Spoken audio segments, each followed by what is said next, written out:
Ya, bertemu kembali dengan saya. Perkenalkan, nama saya Udata Judin Rizky Widodo dengan NIM 56 2020.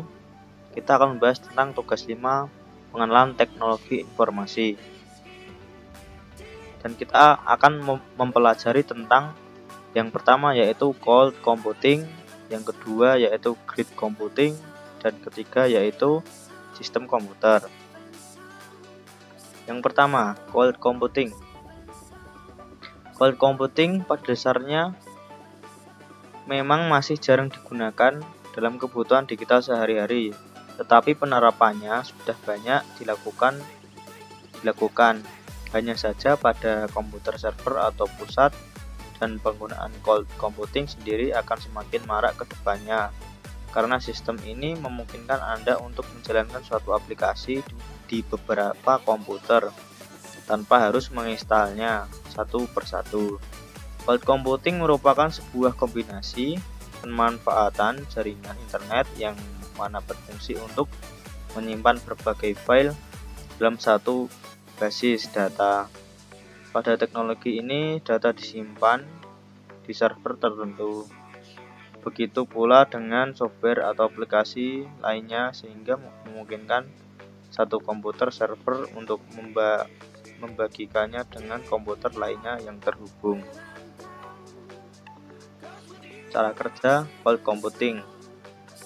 Cara kerjanya adalah sistem cloud computing bekerja secara online dan terus-menerus tanpa henti melalui jaringan internet.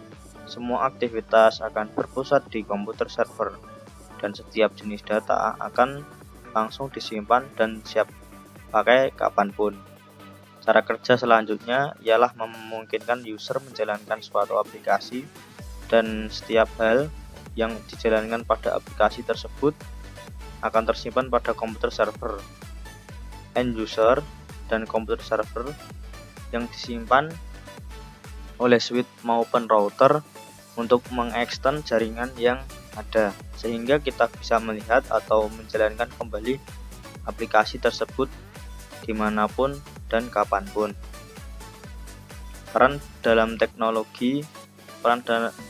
cloud computing dalam teknologi adalah dalam perkembangan merupakan sebuah teknologi yang memiliki kemampuan yang cepat dan efisien serta dapat meminimalisir data. Dalam penerapannya, cloud computing memerlukan hosting yang memiliki tingkat keamanan yang tinggi dan cepat. Salah satunya di ID CloudHost yang merupakan penyedia layanan hosting nomor 1 di Indonesia yang sudah bekerja sama dengan perusahaan maupun pemerintahan dalam mengelola hosting. Yang kedua yaitu adalah grid computing. Grid computing adalah sekelompok komputer yang terhubung secara fisik melalui jaringan atau dengan internet untuk melakukan tugas khusus bersama seperti menganalisis data e-commerce dan memecahkan masalah yang kompleks. Grid adalah bentuk komputer super virtual yang menyelesaikan aplikasi tertentu. Ukuran grid dapat bervariasi dari jaringan perusahaan kecil hingga besar. Dibangun dengan bantuan perangkat lunak grid middleware yang memungkinkan mereka untuk berkomunikasi. Middleware digunakan untuk menerjemahkan satu node informasi yang tersimpan atau diproses yang ke lain ke dalam format yang dapat dikenali. Ini adalah bentuk komputasi terdistribusi atau komputasi peer to peer. Cara kerja cloud computing adalah sistem tersebut melakukan koordinasi terhadap sumber daya komputasi yang tidak berada di bawah suatu kendali terpusat.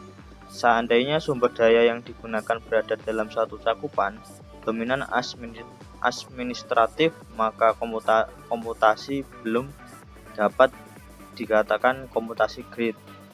Sistem tersebut menggunakan standar dan protokol bersifat terbuka. atau tidak terpaut pada suatu implementasi atau produk tertentu. Komputasi grid disusun dari kesepakatan terhadap masalah yang fundamental dibutuhkan untuk mewujudkan komputasi bersama dalam skala besar. Kesepakatan dan standar yang dibutuhkan adalah dalam bidang autentikasi, otorisasi, pencarian sumber daya, dan akses terhadap sumber daya.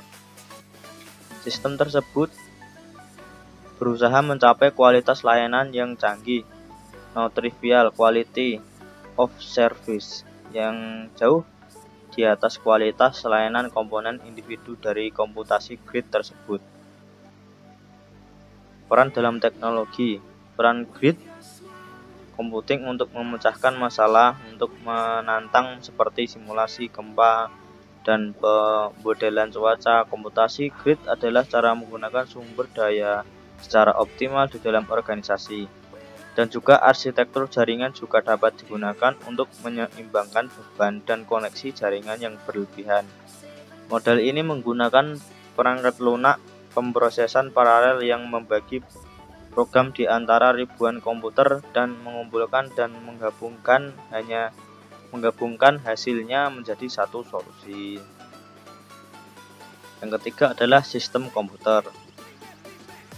Yang pertama yaitu adalah notebook. Notebook merupakan seperangkat komputer jingjing yang secara portable bisa berpindah, yang mempunyai baterai untuk menyimpan daya dan menghidupkan perangkat notebook dimanapun dan kapanpun saja. Menghidupkan perangkat notebook dimanapun dan kapanpun saja. Fungsi notebook yaitu memberi kemudahan bagi pengguna komputer untuk mengerjakan tugas di mana saja, serta memberikan kemudahan dalam memindahkan perangkat tersebut sebab ukurannya diperkecil dari ukuran komputer sehingga lebih mudah ketika ada pekerjaan di tempat terbuka. Yang kedua adalah laptop. Laptop memiliki pengertian sebuah perangkat yang diciptakan untuk mengolah, menyimpan, bahkan menciptakan data multimedia yang dikomandokan oleh sistem akun secara manual dan sering disebut komputer portable yang memudahkan pengguna agar dapat menggunakan di mana saja. Fungsi laptop adalah mengolah data. Yang pertama yaitu mengolah data, yang kedua menyimpan data, yang ketiga memberi pengetahuan, yang keempat yaitu memberi hiburan. Sekian dari saya, terima kasih.